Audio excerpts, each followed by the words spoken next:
Did you know that 62% of online advertisers fail because they don't know how to advertise correctly?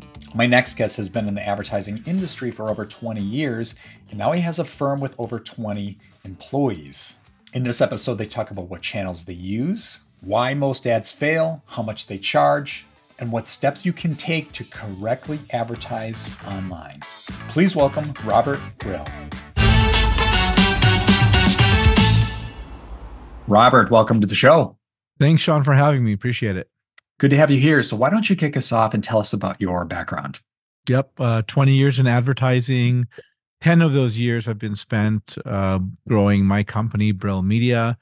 We're a digital advertising firm. Our job is to run ads on like Facebook and Google, Hulu, Roku, with the goal of generating leads and sales for businesses.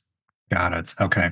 And with your agency, do you primarily focus on advertising or do you have other services as well? Yeah. Oh, I'm sure over 99% of our revenue comes directly from advertising. There's a small amount of revenue that comes from developing creative and landing pages, et cetera. But all of it is in service of getting advertisers up into the marketplace and growing their business. Got it. I just want to get an idea of your business size, and then we'll dive into advertising a little bit more. So how many employees at your company? 20 people. Nice. Full time? Yeah. Yeah, that's fantastic. Okay. And then with advertising, we've got a lot of entrepreneurs in our audience that want to or are starting some kind of online business. It could be a SaaS business, or it could be an e-commerce business. We even have a few people in the audience that are working on like a marketplace. Think like an Airbnb, two audiences on the same platform. Uber would be in that category as well. Sure. And I found that, and there's a lot of people out there on Upwork. There's a lot of people, every day, I'm not kidding you, I get contacted by somebody on LinkedIn saying they can do Facebook ads or Google ads for us. I hired an agency in 2023 that I thought failed miserably at advertising. And I found a statistic within some of the content. I don't know if it was on your site or whatever agency introduced you to me, but it said, or I think it was this quote from you, 62% of ads fail because they don't know how to advertise effectively. Let's talk about that. Yeah, I mean, it's a minefield for investing your money and making it work for you. In any particular place you want to start, the first is that most people are not going to be great at advertising because you're probably better at something else. Like the most extreme example of that are doctors and lawyers who go to school for many years, but then they want to run their own Facebook ads. Like that's ridiculous. Your highest value work, your zone of genius is not running Facebook ads. That's our zone of genius. So that's number one. Number two, it seems easy because you're on these platforms every day, but in fact, they're far more complex than they seem. Facebook makes it easy to run ads through the boost. When you're boosting, you're running ads, but you don't get any of the learnings. You get very little of the targeting capabilities, and there's no through line between the posts that you're boosting, that you're spending money on, and the larger overall campaigns that you're running. So the way to be successful with advertising at a macro level is to have a strategy. Who do you want to reach? What is your transformative value? What are your economic components? How do you make money? What is the lifetime value? What is the transformative value of your business to your customers? What have you done with marketing and advertising in the past that's worked and that hasn't worked? You pair all of that information with expertise about what works right now in the marketplace. Like, for example, one of the key changes that's happening across these major platforms is that it's going to be a black box. The black box means that you don't see inside it.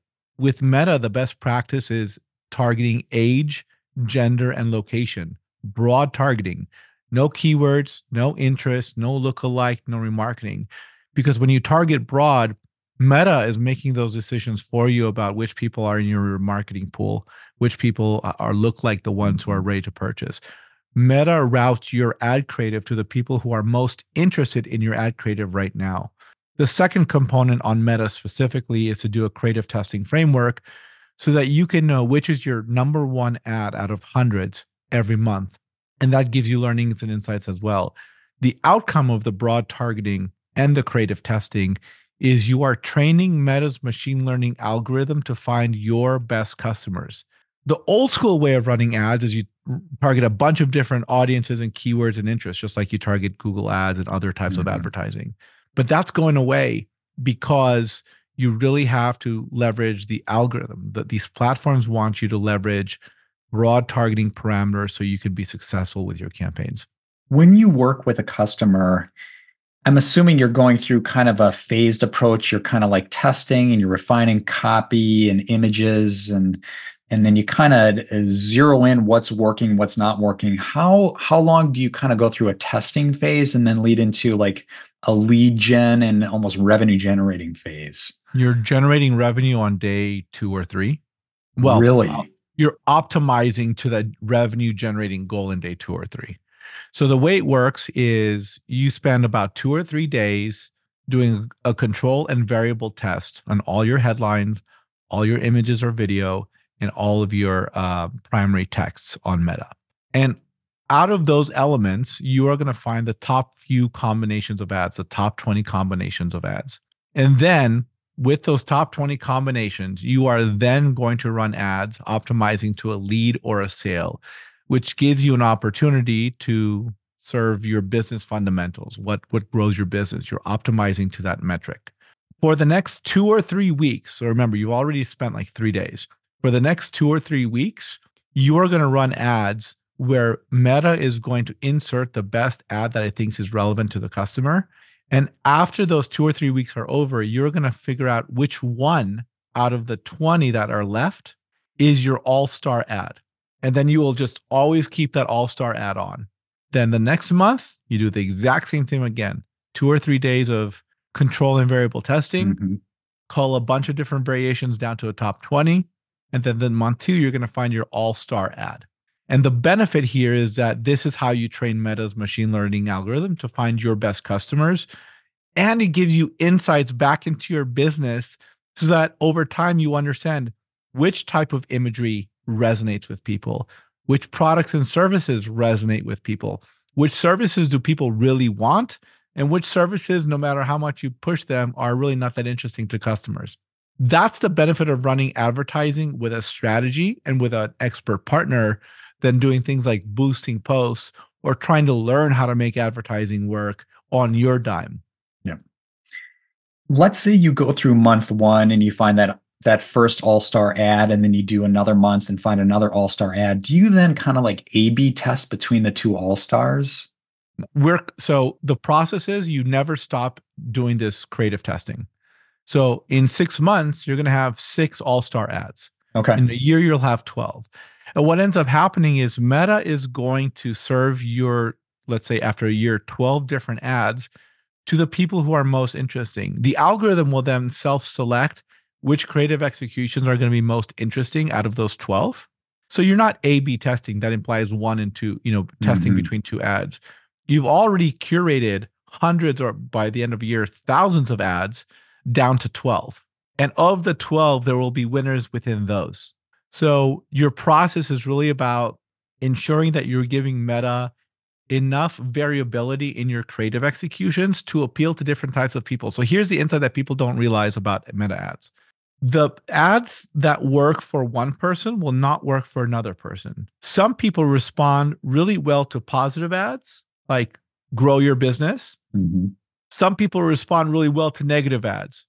Don't lose out, Yeah. right? Some people respond to lots of text. Some people respond to one line of text. Long form videos, short form videos, images of people, images of products. Different types of people respond different types of ways. So our job as marketers is to provide the best creative we possibly can that is that resonates amongst different groups of people. So the targeting goes away from audience targeting. You're not targeting by keyword or interest. You're targeting by different types of creative. You're creating niches in the creative execution. Gotcha. Okay. And then what kind of businesses do you typically work with? So a lot of our clients are actually agencies, creative shops, social media firms, strategy firms, influencer marketing firms. In terms of advertisers we do healthcare leads, we sell CPG products, consumer packaged goods. We help open up movies. We help people in different states prevent tuberculosis. Mhm. We do business to business, business to consumer, just a massive variety. We help with the restaurants. We help sell home goods. It's a massive variety because the way we niche down into our services.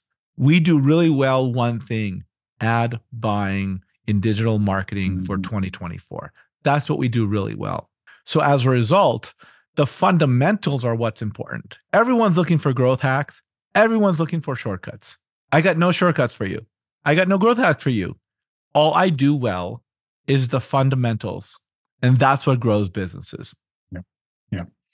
And what kind of like ad spend should people be expecting to start with right out of the gate? Yeah, I mean, to work with us, I'd be looking at a minimum $1,500 a month. Okay. $500 of that is our fee. 1,000 goes directly to the platform. And if you want us to develop the ads for you, the creative executions, that's an additional 500. So then it becomes $2,000 a month. But the core idea is, I mean, you can run ads for like $10 a day if you want. Nothing you should, but $1,000 gives you enough to do the testing. The creative testing component can be really inexpensive at the very first few days. And then you have a few $100s left, probably like seven, eight, $900 left to actually generate leads and sales for your business. And it doesn't matter if it's a B2B or B2C, that budget still applies. Yeah. That Yeah. budget still applies. Now, B2B, for example, you may want to say, well, LinkedIn is our audience. Absolutely. The next thing to know about advertising in 2024, and this is not new, but it's still relevant, is that all of these channels work together to create a symphony. They're the orchestra, right? LinkedIn works with Facebook and so Meta.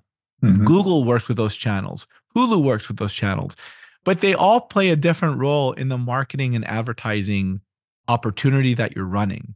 So we never want to be in a position where, we're not here to sell you Facebook ads or Google. If tomorrow everyone started buying newspapers, we'd be selling you newspaper Mhm. ads Sure. because our job is to achieve your business goals via the strategy, via advertising. Now, the reality is that 45% of all digital advertising will be spent either on Meta or Google. So chances are we're going to be on those two platforms. But you start with Meta as a creative testing framework, and then you syndicate all the learnings across all your channels. Your all-star ads from Meta go to LinkedIn and go to YouTube and Mhm. go to Google and get deployed in some capacity for Hulu advertising. So they all have to work together, and that's also a big part of the strategic component of advertising. Gotcha. So let me share with you kind of like my own case study slash lesson learned so the audience has a comparison to how you approach this and how other agencies do. So I hired an agency in 2023 to help market our courses. We have Ticker, which is our main platform. That's the subscription platform where people, they can see most stocks and they can see ETFs and watch lists and create portfolio tracker and all that fun stuff. But the courses is really, it's not so much a need to have, it's a nice to have, but allows people to do a deep dive. And we hired an agency that has helped people in our same industry generate pretty significant revenue. We're talking a few $100,000 a month and even more on investing courses. Okay, got it. So they have that experience and started working with them with a very similar budget to what you're talking about. And I was able to generate organic sales on my own, but hired this agency. We went 3 months, generated zero sales. And I was like, guys, what are we doing here? Like, should we be? And they're like, well, we're still in testing phase. How long do we need to test? So I started peeling back the onion, asking them questions, breaking down their model. And they actually, I want to hear your response on this one. They actually, like, I backed into the numbers and it was not a terribly contentious conversation, but it had friction and Right. arrived at it would take about 5 to 6 months and about $50,000 to get through testing. And then we could start making money. And at that point, I'm like, guys, we're done here. Yeah. I fired them. I thought that was ridiculous. Yeah, I mean, what we advocate for is whatever your budget is, like cut it into a third so it goes longer. Like, I'm an entrepreneur. I bootstrap my business. I understand what Hmm. it means when money leaves your bank account. So, um, basically, we just have a playbook that we run. The creative makes a big difference, though, right? So, what I'm interested in is, where's the breakdown in that funnel? Like, were people Yeah. clicking and then bouncing off the page? Were people clicking, but they're not the right customers, and then they were bouncing on the page? Was Were people going through the funnel and just not buying, so that there's nothing wrong with the funnel, but you're just not hitting the right customers? Like, I'm trying to figure out where the breakage is Yeah. happening. But really, at the end of the day, one of the biggest assets you have as a marketer is the ability to train Meta to find your customers for you. Because Meta has like 10 or 15 years of data, possibly even closer to 20 years of data on a Hmm. lot of us, both on Facebook, on Instagram, and all, and outside of those channels, Pandora, Spotify, all over the web. It knows what we're buying and what we're adding to cart, and when we abandon cart and we go shop for similar products.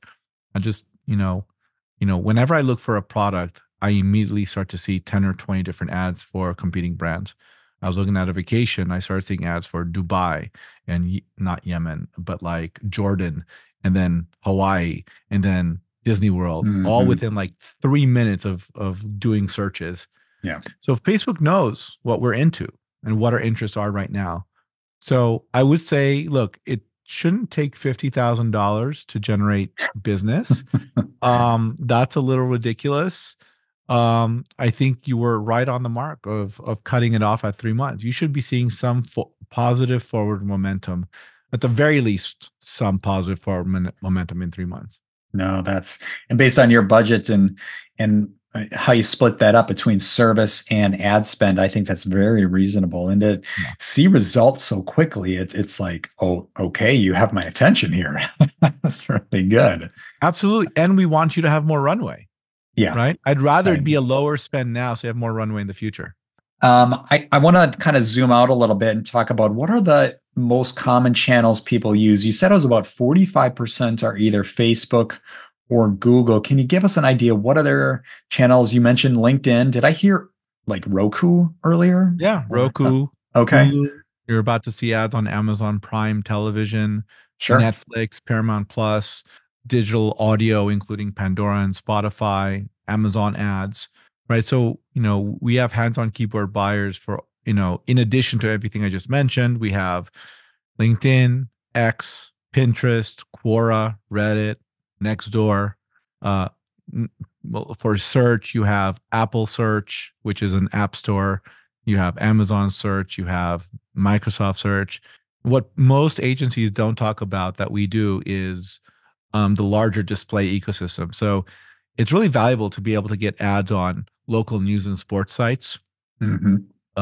or blogs, or there's a whole dramatic layer of targeting that's available, millions of segments, an infinite volume of custom created segments that can be created, targeting ads on specific pages, targeting ads based off of the keywords on the page. So not Google search ads, but like if you're reading a recipe about how to make apple pie and you're selling apples, your ads can appear next to the people reading a recipe about apple pie, or something related. Sure.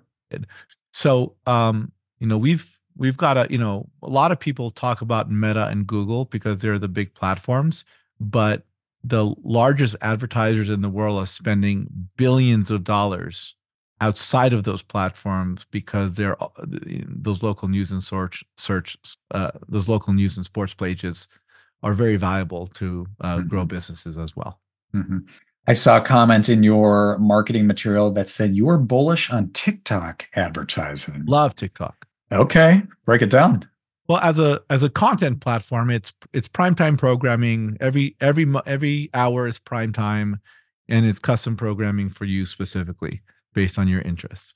So number one, just as a content play, it's a great place to be placed in front of the right people at the right time. So we create content 5 days a week on TikTok, which we then syndicate out to all the major social platforms, including LinkedIn.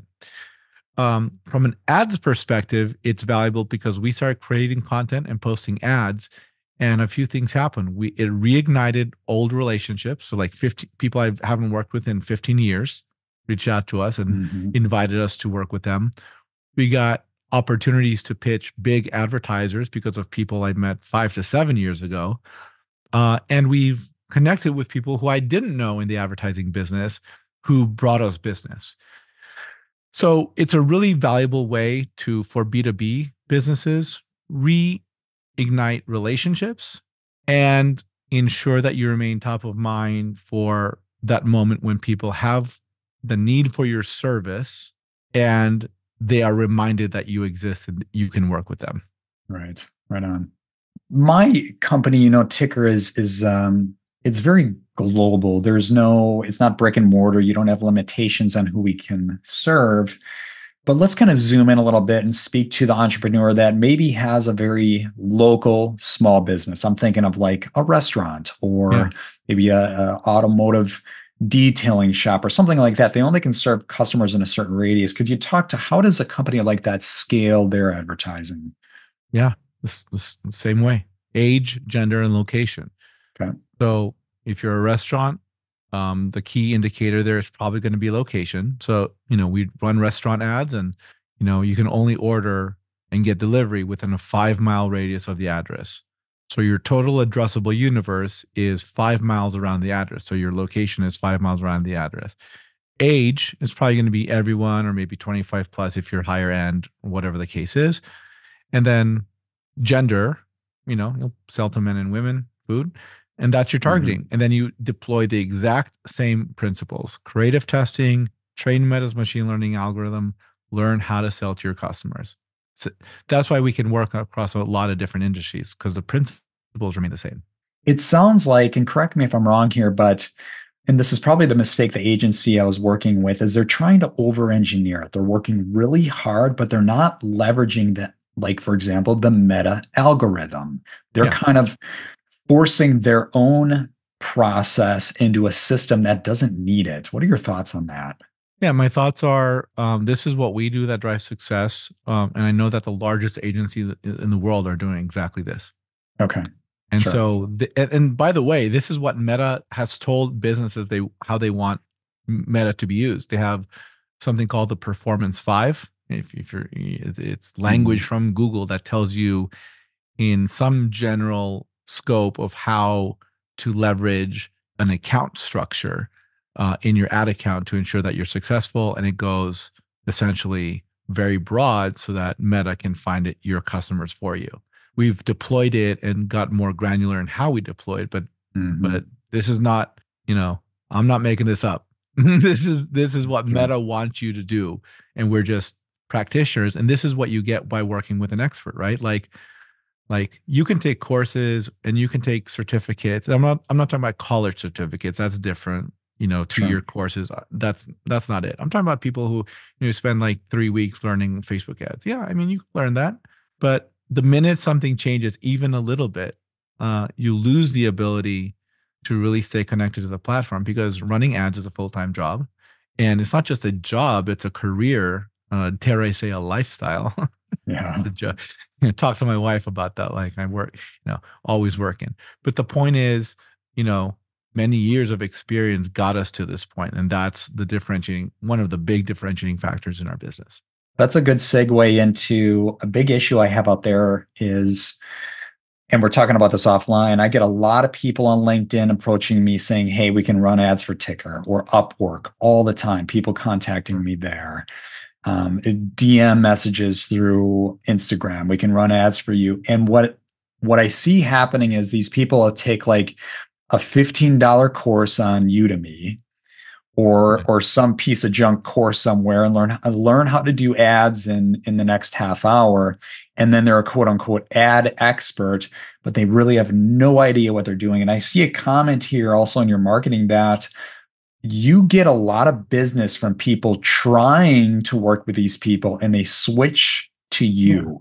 Could drill into that a little bit. What are the reasons why people are switching from these, you could call them these novice, inexperienced people to Yeah. switching to an experienced agency like yourself? So I'll answer that by telling you what you should be looking for in an agency, because this is why people switch to us.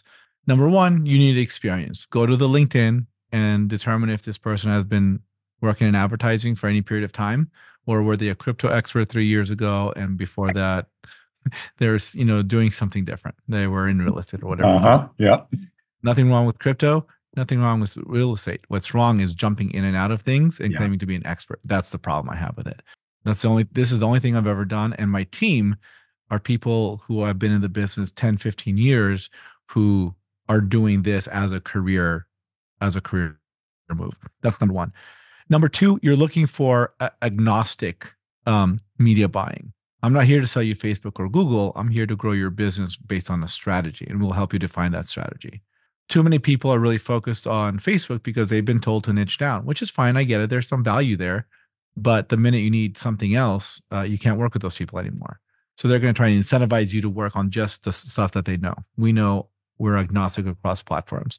The third thing is a communications framework, context, communication, and consistency. We want, and which then leads into transparency. We want our clients to understand the work that we're doing. We're not holding back on how we're growing your business. The more you know about the work we do, the better it is for us because you understand how hard we're working for you. There's no black box with us. There may be a black box with the platform. That's a different story, but there's no black box with us.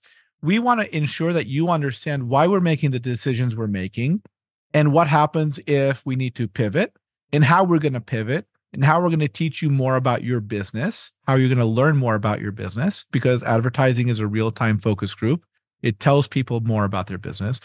So the communication point is we need to be available to talk to you and bounce ideas off you because there is so much our clients tell us about their business. You have to be honest with us so that we can help you grow.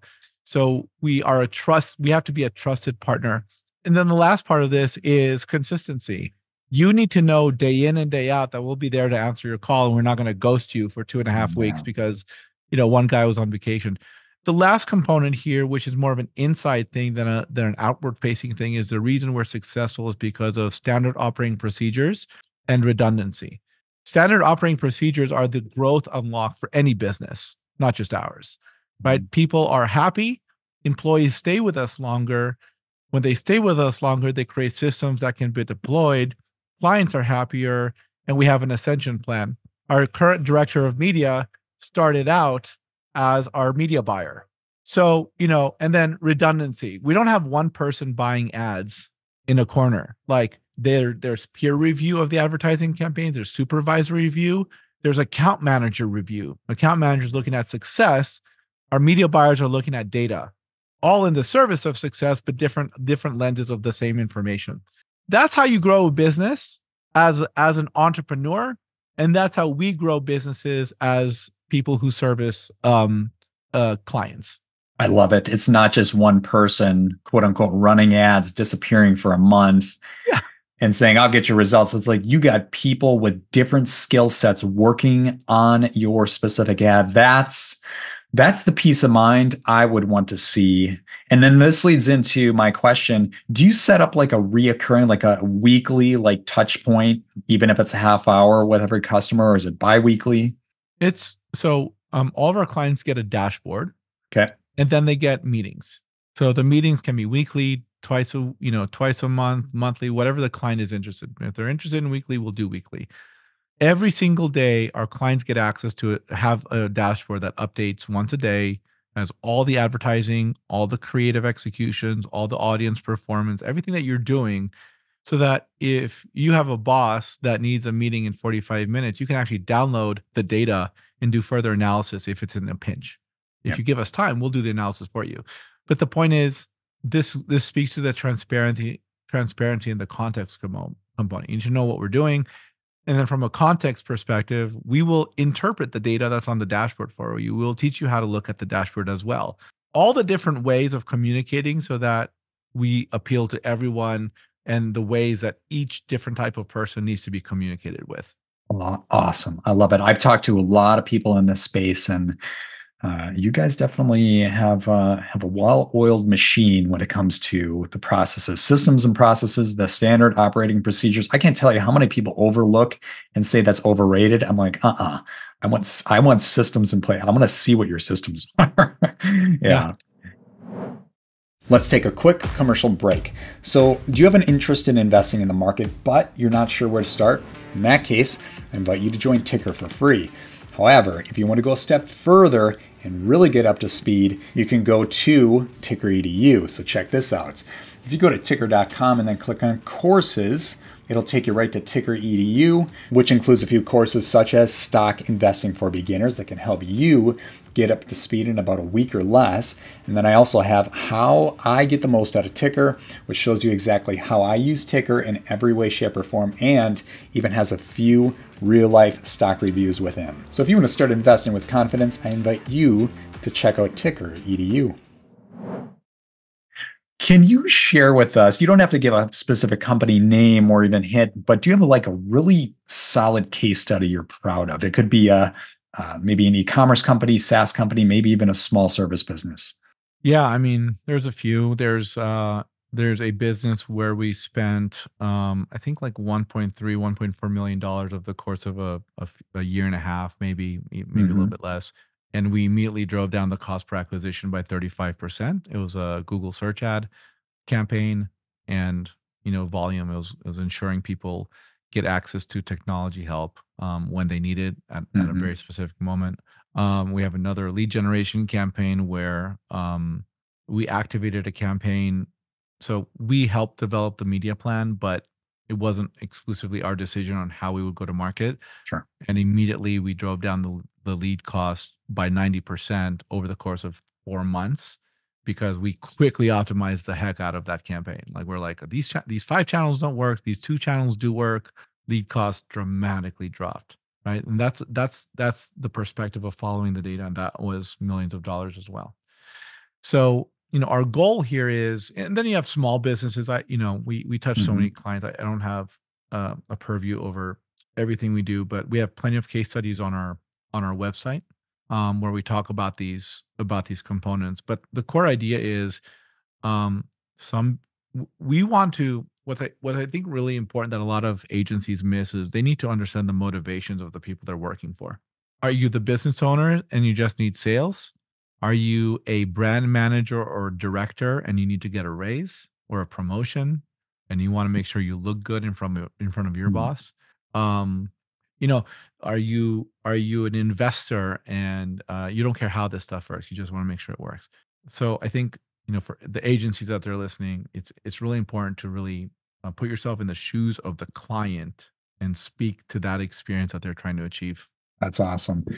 Yeah, to the audience out there, I'm looking at brillmedia.co case studies. There's actually testimonials, case studies that leads right to, and there's different industries on it with different case studies. It's definitely worth a read. I'll be taking that offline. So thanks for being upfront and transparent with what you're doing out there. Because people want to know, like, hey, if I put in $1, am I going to make $2 back or $3 or whatever? It's like I want to be getting a return on investment. Unlike the experience I went through, like I'm putting in nothing or I'm putting in money and getting nothing back Right. month over month, right?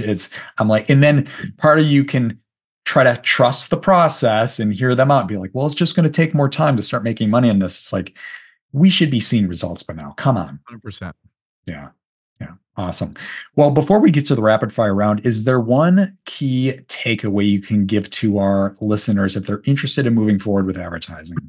Don't do it yourself, hire an expert, consider us.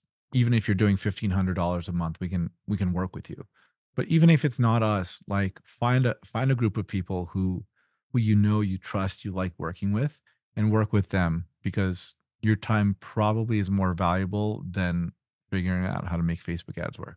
Right on. Awesome. All right. Well, let's get into the rapid fire round. This is the part of the episode where we get to find out who Robert really is. If you can, try to answer each question in about 15 seconds or less. You ready? Ready. All right. What is your favorite podcast? Uh Pivot with Kara Swisher and Scott Galloway. Heard of it. Yeah. Scott Galloway read one or two of his books. All right. What is a recent book you read and would recommend? Um, Persuasion or Persuasion by Robert Cialdini. Nice. All right. The movie question. What is your favorite movie? Man, I gotta pay homage to the shirt. I'm gonna say Back to the Future too. Great film. The second one. All right. We're The going second one, into, yeah, yeah, going to 2015 into the future or Into now the the past. Future, and now the past. Yeah, I mean, I'll say as a kid, the future component was very interesting to me. Hmm. I think it still plays as a really cool fantasy story, but I don't know if the future component is going to be that interesting considering we're past that point Yeah. in Yeah. time. Still a fun movie. Cool. All right. A few more serious questions here. What is the worst advice you ever received? Balance. Really? Can you expand on that? Um, Look, I think balance.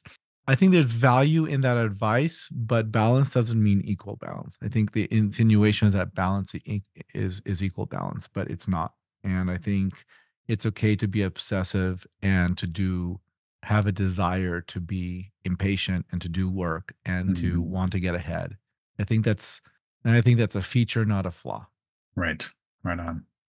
All right. Flip that equation. What is the best advice you ever received? If you want to go fast, do it alone. If you want to go farther, do it with a partner, something like that. Yeah. Yeah. Yeah, and that's in reference to marrying my wife. Awesome. All right. And last question here is the time machine question. If you could go back in time to give your younger self advice, what age would you visit and what would you say? Um, I 100% would not do that because I've seen enough time travel movies. I'm a big time travel nerd, and you change any one thing, next thing you know, my 5-year-old isn't my 5-year-old anymore, and my wife isn't my wife, and I wouldn't mess up with a thing. But let's say we could overcome that, okay, in some capacity, because I wouldn't touch a thing, because my life is excellent. What I would say is I would call, I don't know, I have to figure out the years, but I'd connect with myself in 2008, 9, 10, somewhere around there. Mhm. 3 words, but if I could say more, I'd say it. Buy Bitcoin 2010, independently wealthy on one of my 7 islands that I own. Sure. Right on. Debating, the pros and cons and regrets of time travel. I'm sure you love that scene in Avengers Endgame when they're discussing the legitimacy of, hey, like, is this even possible or what can happen? It's like the real nerds are like, yes, that's to be a fly on the wall on those conversations. 100%, 100%. I mean, the the the Back to the Future, I'm sorry, the Quantum Leap reboot. I'm such a nerd. It gets such bad reviews, but I freaking love that That's show. awesome. That's cool. All right. And where can the audience reach you? Brillmedia.co. Click on the Start Now button or and leave a message, and you'll be prompted to schedule a time with me, or send me an email, robert@brillmedia.co. Awesome. Well, thank you so much for your time, Robert. This is great. Thanks, Sean.